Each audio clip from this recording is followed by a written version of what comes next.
Well, hello again from Emerald Hill Skies. Actually, it's the data closet, the data center at Emerald Hill Skies. If you've watched our earlier video from earlier this evening, you know that our connection cable, the 200-foot cable that connects now between the data center and my office, got chewed up by Bullwinkle, the robo vacuum. And I finally figured out that I had a 10-foot jumper that our IT guy had given me. And I'm actually plugging in right here in the data center and operating for the data center. I bet there's a lot of background noise. I can't do much about that. And this will be a shorter live stream than usual because of that. But I just wanted to log on and at least see something in the sky. So welcome again to this unique night of Emerald Hill Skies. I thought maybe that we ought to look at our planetarium software just to kind of see where our telescope is currently pointing. You can see that its rectangular field of view is here just off the front of Ursa Major, the Big Dipper. Here's the Ursa Minor, the Little Dipper. Remember that the bowl stars out here on the front point roughly at the pole star Polaris here in the North Pole. And if you can follow a line from the handle across the top of the bowl or the pan or the cup, whatever you want to call the dipper, you'll see the object that we're wanting to see out here. Let me drop off the rest of the constellation so we can concentrate a little more. If we zero in here, right in the middle of this field of view is a star called Hipparchus HP 48034.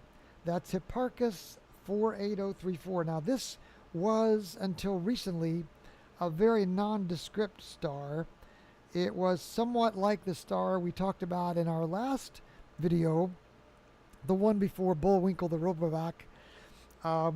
It was pretty nondescript until the James Webb Space Telescope came along.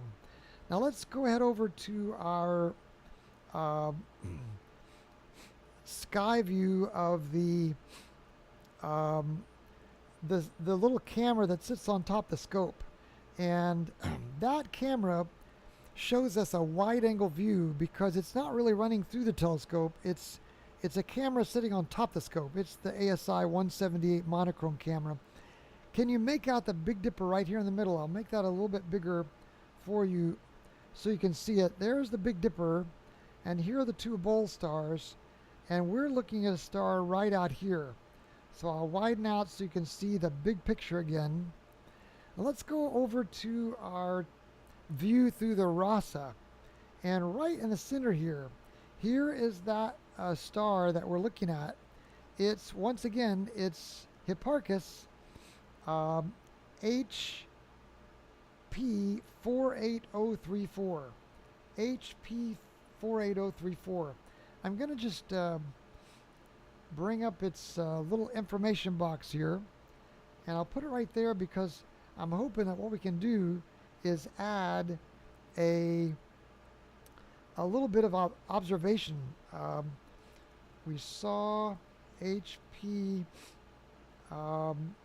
48034 right in the middle. Let's see, I'm going to start this again. Sometimes I've noticed that let me try this again.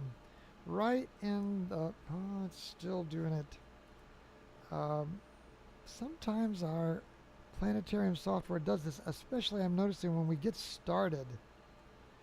In the middle of our field of view, it was a nice round bright star, fairly nondescript and alone. Now interestingly, that's exactly why it was picked for the special job of the James Webb Space Telescope. Hipparchus HIP 48034 was picked at as the first star that the James Webb Space Telescope ever looked at. And you can see it's got its own Wikipedia entry here. Here it's known in another kind of designator in a different catalog, HD84406. But it's the same star, as you can see. Let's see, HD. I'm going to try to find a way so that you can see that we are looking at the same star. Here we go. Down here it says other designations, HIP 48034. And to me that's the more common name, but HD 84406. Now this was the first view when the James Webb Space Telescope first opened its eyes. This was the first view that it could see. Now this probably looks like a maze to you, but imagine if this field of view had a lot of other stars this same brightness and size. Obviously the James Webb Space Telescope's field of view is a lot smaller than this, so if we zoom in, it's fairly blank there, and that's why the James Webb Space Telescope team picked this star. When they first turned on the James Webb Space Telescope, each one of these cells, each one of these hexagon panels was aimed in a random place because of the shipping of the Space Telescope from Cape Kennedy all the way to the Lagrange point 2. So if we count these dots, count with me here. I don't know if that counts as one or not. Let's count 1, 2, 3, 4, 5, 6. That might be 2, 7, 8, 9, 10, 11, 12, 13, 14, 15, 16, 17, 18. So there are the 18 panels of the James Webb Space Telescope.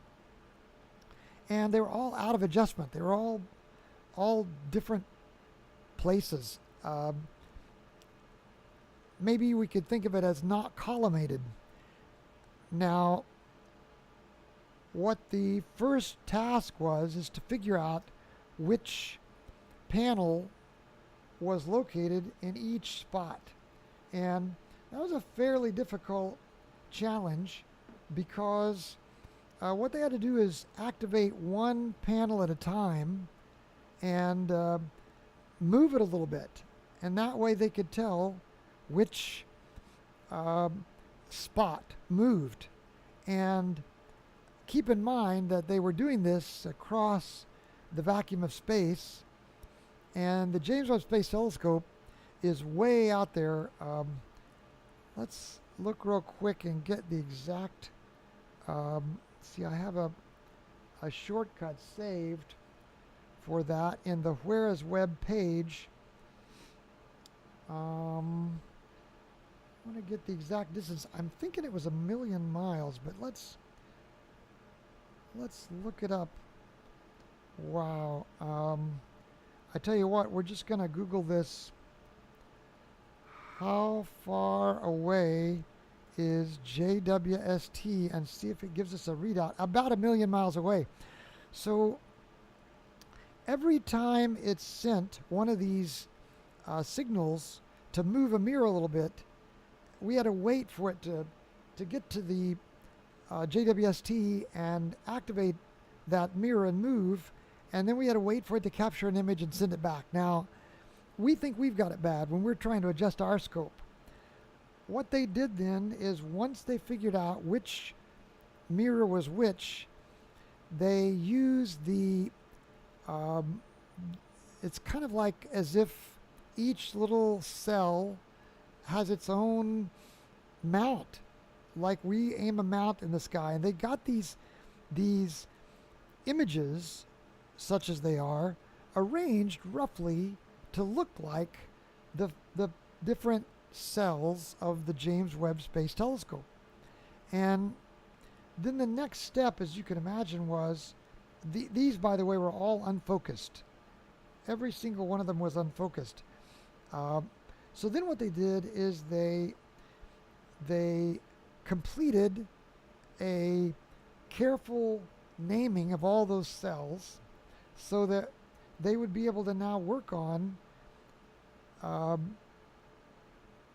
roughly starting to try to bring each one into a rough focus. And you can see in this animation the way they were doing that. Every single one had to be done separately, and then they pulled all those cells so that it trained all of the light into one out of focus image. Now at this point they aimed at a different star, the one that we looked at last night, and you'll recall this was the Tycho 4212 1079-1 star that we mentioned last night. It also has a a 2-mass designator that you've seen published sometimes as well. Well, this has been a lot of attention given toward this star HD 84406, or alternatively the Hipparchus number is 48034. So it just occurred to me how that something like the JWST can make a star into a celebrity. And I thought, with the way we have these Academy Awards and they walk down the boardwalk from their car, and they walk in, dressed to kill. They stand in front of the logoed screen and people take pictures of them. That's the way you make a celebrity famous out in Hollywood. But in the world of astronomy, the way you make a real star into a celebrity is you pick a star out of the sky that is fairly nondescript, and then you make it look like this. Now, you might be wondering, well, are all the images of the JWST always going to have these terrible diffraction spikes? Keep in mind that most of the time the JWST won't be aiming at a bright star alone in a field. Most of the time the JWST will be aimed at something like these galaxies that are in the background. And you notice there are no diffraction spikes around them. These galaxies are, in fact, pretty nice looking back there, you see. But it's just because we're kind of blinding the JWST. And that's why we get these strange diffraction spikes that remind us of the artifacts of each cell. So, once again, the star that we're seeing in our field of view tonight is the first star that the JWST ever looked at. And so we'll just put the name up here. What was it again? Hipparchus. We ought to memorize this star's designator. 48034. HIP 48034. Let's put it up here. HIP 48034, because now that name is famous. And we'll just do a quick snapshot of it. All right. And this is live. This is a live view. And we're not doing live stacking because you don't have to do that for a star like this because it was fairly bright. Well, that's basically what I was going to talk about tonight in this celebrity star live stream. I really appreciate you logging on. If you like astronomy content like this, I hope you'll subscribe and hit a thumbs up so that it helps lift this content into other people's windshields. Maybe click the notify button, so the bell, so you'll be notified when we do content like this. Thanks a lot for tuning in, and thanks to God for making amazing stars, even that were nondescript, because now they have a name, just like the names that he has in mind. Job and Isaiah, several books of the Bible talk about the way God makes the stars. He calls them one by one, and where is that? We'll have to look up that scripture. Let's see. I think it's Isaiah, isn't it? God makes the stars and calls them by name, something like that.